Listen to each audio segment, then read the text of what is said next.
Hello दोस्तों, नमस्कार। कैसे हैं आप सब? उम्मीद है आप सभी अच्छे होंगे और आप सभी की तैयारी भी बहुत ही शानदार चल रही होगी दोस्तों। जैसा कि आप सभी को मालूम है कि बहुत दिनों से आपके लिए प्रतिदिन हम आईटीआई ट्रेनिंग ऑफिसर्स की जो वैकेंसीज निकली हैं, उनके लिए शानदार क्वेश्चनों की सीरीज लेकर आ रहे हैं। और अब क्वेश्चन तो ठीक है दोस्तों, एग्जाम बहुत नजदीक आ चुका है। अब केवल तैयारी है, तो केवल केवल प्रीवियस क्वेश्चन लगाने के, प्रैक्टिस सेट को लगाने का और इसके साथ साथ जितना हो सके टारगेट बेस्ड तैयारी कीजिए, क्योंकि कम समय रह गया है।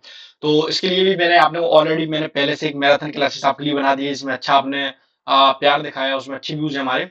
और 2 मैराथन क्लासेस हमारी हो चुकी हैं कंप्लीट। अब मैं सोच रहा हूँ कि आने वाले समय में आपको इन्फॉर्म कर दूंगा कि अगर व्यूज अच्छे आते हैं, आप लोग सपोर्ट करते हैं, तो आपके लिए प्रतिदिन में क्लासेस का टाइमिंग बढ़ा दूं और क्वेश्चन का थोड़ा सा लेवल और चेंज करके उसमें क्वेश्चन को बढ़ा दूं। ठीक है ना? चलिए, तो अभी हम इस क्लास में ज्यादा देर ना करेंगे, अपनी क्लास को स्टार्ट करते हुए देखते हैं अपने आज का पहला क्वेश्चन। क्वेश्चन कहता है कि नीचे सूचीबद्ध 4 शब्दों में से कौन सा उनसे संबंधित नहीं है दोस्तों। ऑप्शन नंबर ए हो जाएगा यहाँ पर हमारा एप्लीकेशन, बी हो जाएगा पेरिफेरल्स, सी हो जाएगा सॉफ्टवेयर और डी हो जाएगा यहाँ पर हमारा प्रोग्राम। इनमें से चारों में से एक ऐसे ऑप्शन के बारे में हमको डिस्कस करना है, बताना है जो इन चारों से अलग हो। तो याद रखिए दोस्तों, इसका जो राइट आंसर हो जाएगा वो हो जाएगा पेरिफेरल डिवाइस दोस्तों। क्या होता है? पेरिफेरल एक डिवाइस होती है। पेरिफेरल क्या होती है? एक डिवाइस होती है दोस्तों। और ये इनसे अलग है, क्यों? क्योंकि एप्लीकेशन सॉफ्टवेयर श्रेणी में आता है, सॉफ्टवेयर भी एप्लीकेशन सॉफ्टवेयर की श्रेणी में आता है, सॉफ्टवेयर की श्रेणी में आता है, और प्रोग्राम भी हमारे सॉफ्टवेयर की श्रेणी में आता है। लेकिन जो पेरिफेरल डिवाइसेस होती है, जिनके अंतर्गत क्या क्या आता है, कीबोर्ड आते हैं, माउस वगैरह आती है, ये पेरिफेरल डिवाइस के अंतर्गत आती है। कीबोर्ड वगैरह हो गया, ठीक है, क्लियर है यहाँ तक? चलिए, ऑप्शन नंबर अब दूसरा देख लेते हैं दोस्तों। 172वें नंबर का क्वेश्चन क्या है कि ऑपरेटिंग प्रणाली और कंप्यूटर में प्रोसेसर इनके मिश्रण को खालिस्तान कंप्यूटर के रूप में संदर्भित किया जाता है। ऑप्शन नंबर ए हो जाएगा फर्मवेयर, बी हो जाएगा स्पेसिफिकेशन, और सी हो जाएगा न्यूनतम जरूरत, और डी हो जाएगा प्लेटफॉर्म। तो याद रखिए, इसका जो राइट आंसर हो जाएगा वो कौन सा हो जाएगा? ऑप्शन नंबर हमारा D is the right answer हो जाएगा, प्लेटफॉर्म। ऑपरेटिंग प्रणाली और कंप्यूटर में प्रोसेसर इनके मिश्रण, यानी किसके? प्लेटफॉर्म कंप्यूटर के रूप में संदर्भित किया जाता है। Option number D is the right answer हो जाएगा। अगले क्वेश्चन को पढ़ते हैं। यार, इवन टॉपिक को आपको थ्योरी की क्लासेस में पढ़ाया है, और जहां तक अगर आपको याद हो, थ्योरी की क्लासेस आपने अगर ना देखी हो तो आप प्ले लिस्ट में जाकर देख सकते हैं। 2.0 के नाम से एक बैचेस मैंने स्टार्ट किया था, इसमें कंप्यूटर के लिए थ्योरी पढ़ा रहा था आपको। क्लियर है यहाँ तक?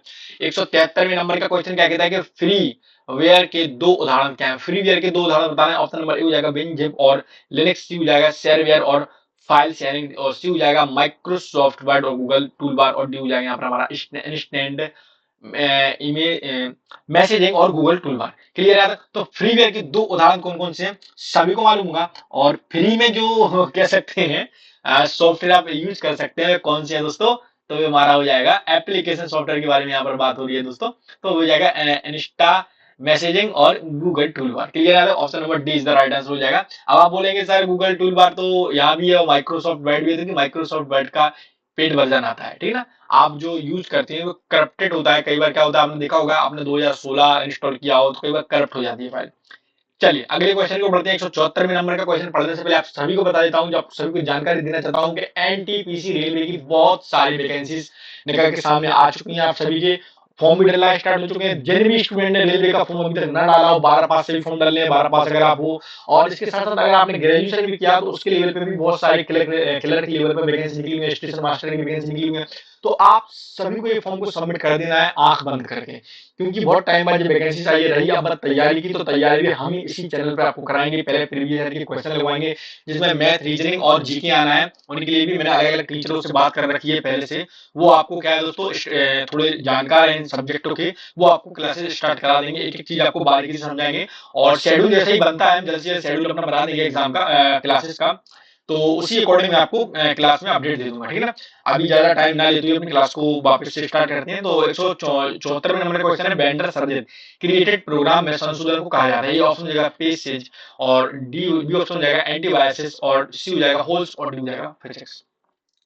तो देखिए, बेंडर सृजित और क्रिएटेड प्रोग्राम में संशोधनों को क्या कहा जाता है? तो याद रखिए दोस्तों, उसको कहा जाता है passage. Option number A is the right answer हो जाएगा। क्लियर है? ऑप्शन नंबर एक सौ बाद क्वेश्चन नंबर दूसरा आ जाएगा। 100 कंप्यूटर 175 नंबर क्वेश्चन है, कंप्यूटर कंट्रोल। थोड़ी सी तबीयत में डिस्टर्ब है। कल की क्लास में भी आपने देखा होगा आवाज बहुत भारी थी, और आज की क्लास में भी है। जुकाम बहुत तेज हो रखा है मेरे को, पर मैंने सोचा कि एग्जाम नजदीक है, आपकी क्लासेस बंद ना की जाए। चलिए, तो 175वें नंबर का क्वेश्चन है कि कंप्यूटर कंट्रोल करने संबंधित इंस्ट्रक्शन या प्रोग्राम को कहते हैं। जो कंप्यूटर को कंट्रोल करते हैं तो उनसे संबंधित इंस्ट्रक्शन और प्रोग्राम को क्या कहा जाता है? ऑप्शन नंबर ए हो जाएगा यहाँ पर हमारा सॉफ्टवेयर, बी हो जाएगा हार्डवेयर, सी हो जाएगा प्रोग्रामर और डी हो जाएगा ह्यूमन वेयर। दोस्तों मैं अगर आपको बता दूं कंप्यूटर कंट्रोल करने संबंधित इंस्ट्रक्शन या प्रोग्राम को क्या कहते हैं, याद रखिए उनको बोलते हैं हम सॉफ्टवेयर। ये ही हमारे कंप्यूटर को क्या करते हैं, कंट्रोल करते हैं और आराम से चलाते हैं। और इनके भी ऊपर जो होते हैं वे कौन होते हैं? ओएस यानी ऑपरेटिंग सिस्टम। क्लियर है यहाँ तक? चलिए जो ऑपरेटिंग सिस्टम और सॉफ्टवेयर होते हैं ये उनकी भी समाविष्ट बनाते हैं। ठीक है ना? क्लियर। बाकी सॉफ्टवेयर के द्वारा आप डायरेक्ट इसको क्या कर सकते हैं? एक्सेस कर सकते हैं, कंट्रोल कर सकते हैं।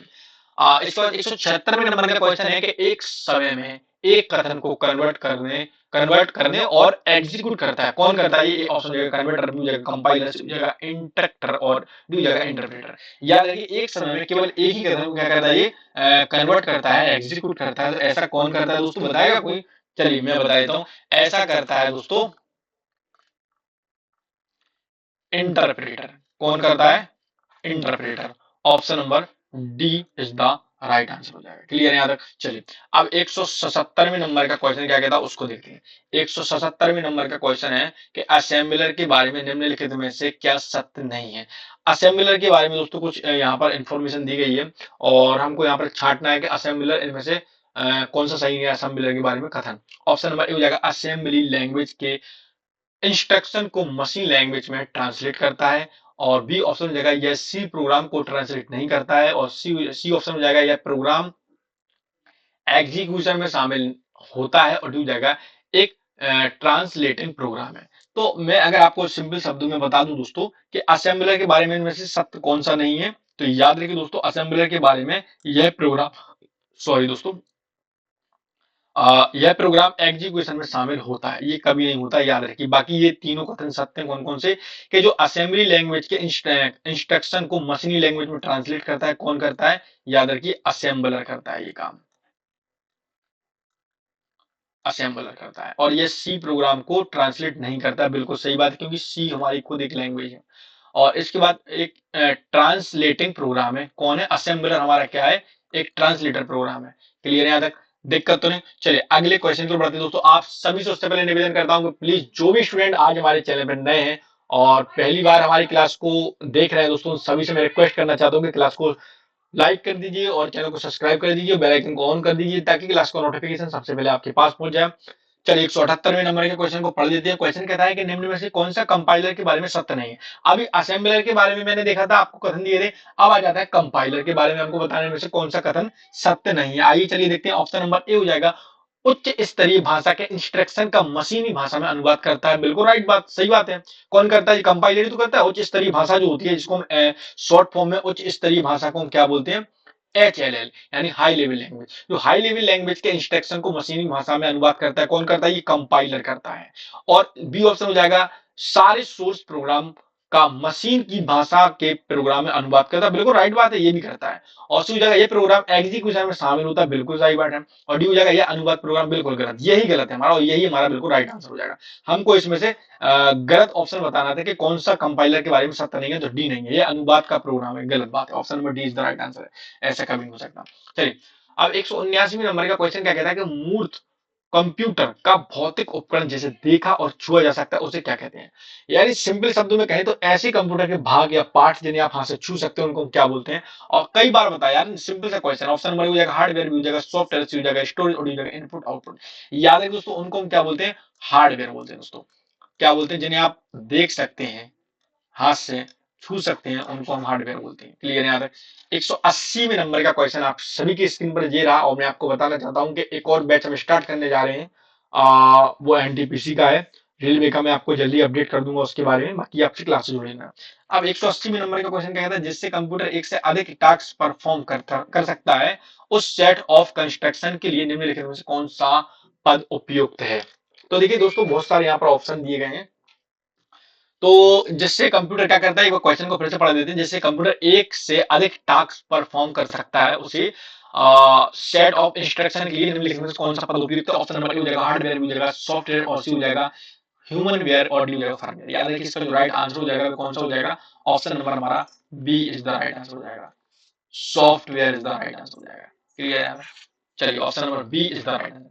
तो यहाँ तक किसी भी स्टूडेंट को कोई दिक्कत तो नहीं, कोई कंफ्यूजन तो नहीं? अच्छा याद रखिए एक चीज मैं आपको और बताना चाहता हूँ कि इससे संबंधित अगर आपको कोई भी कंफ्यूजन होता है, कोई भी अगर आपके मन में डाउट है कि यार इस क्वेश्चन का आंसर सर ने कैसे लगा लिया, आप बेफिक्र होकर हमको कमेंट बॉक्स में कमेंट कर सकते हैं और पूछ सकते हैं। चलिए तो आज के लिए क्लास में इतना ही रहने देते हैं और उम्मीद है क्लास और कंटेंट आप दोनों की समझ में आया होगा, पसंद भी आया होगा। कल हम इससे अच्छा कंटेंट आप सभी के लिए और लाने की कोशिश करेंगे। जब तक दोस्तों जय हिंद, जय भारत, वंदे मातरम।